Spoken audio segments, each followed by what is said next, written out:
I'm a nurse who was actually trained in Nairobi and came to Dima village here in Kwale to serve the community. When we met Janet, she still had this huge smile on her face, but she was struggling with 30, sometimes 60 patients in a day, trying to just get paperwork, trying to buy the medicines, trying to keep track of how much they had. Where do you find time when you're already taking care of that many patients to then buy the medicines and account for the medicines and send any kind of reports in? She's not just the nurse. She is the doctor. She is the pharmacist. She's the accountant. She is the purchasing officer. She is the minor surgeon. She could be the major surgeon. She's everything that happens, Janet has got to do. She literally is the only hope that this community has to get good health care. There's a client who came with kidney issues. So what I lacked was a basic drug. So I referred her. But unfortunately, she died on the way to the hospital. So I felt so bad because I knew this is a life I would have saved, you know. But because I lacked that basic drug, you know. This Bonda Health dream really grew out of this reality that good health care starts with being able to get the right diagnosis, to get the right treatment, and then to get it at the right time.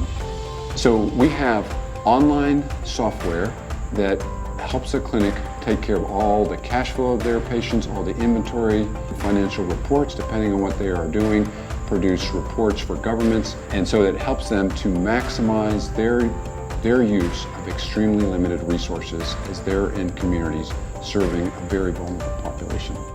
I feel like every clinic in the whole country needs this system because it really makes work easier and it usually gives you direction of where I am with my clinic.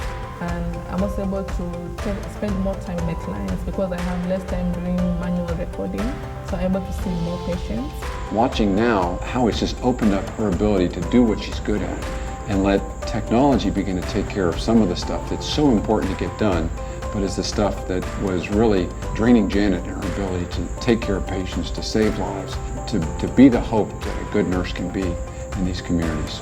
We do what we do so that Janet can focus on what she's good at, which is providing good health care in a place that needs it, in a place where really they have no other good option. My joy is just seeing them going home, you know, satisfied and happy after the services they've received from the clinic.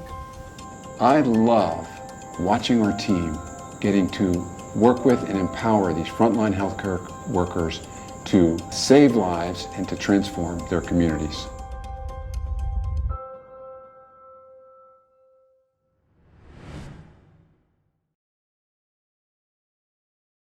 Sherry and I want to say a big hello to everyone at First Presbyterian Church. We hope you guys are doing great. It has been so cool to get to connect with some of you guys on Zoom Sunday school class. Like, who would have ever thought that was possible when we left Augusta 22 years ago? Andy asked us recently if we would share a little video background on Bonda Health and how things are going. As you know, First Pres has been huge in helping us think outside the box and pursue this dream. And this video that we just showed was really put together a few months ago for a secular audience. And so I want to give you a little bit of the backstory that's behind it to fill in some of the details. By the time people make it to a mission hospital, it's often too late. Mothers lose their children, children lose their mothers over and over and over again. And it's often for things that are so simple to treat if you just catch it early. So taking advantage of this explosion of internet coverage across the low-income world, the Bonda Health goal is to reach and empower those frontline healthcare providers who are taking care of patients before it's too late. Now, it has been a challenge for sure, helping clinics like Dima make the transition from paper to a little bit of digital and begin to upgrade their processes, but you can see the effect of the transformation already on Janet's face. And for our Bonda team, it is a huge joy getting to work with these Kenyan outreaches who are already stepping into their neighbors' communities and stepping in places of need, communities that are often forgotten economically, forgotten in the gospel, and stepping in and bringing both.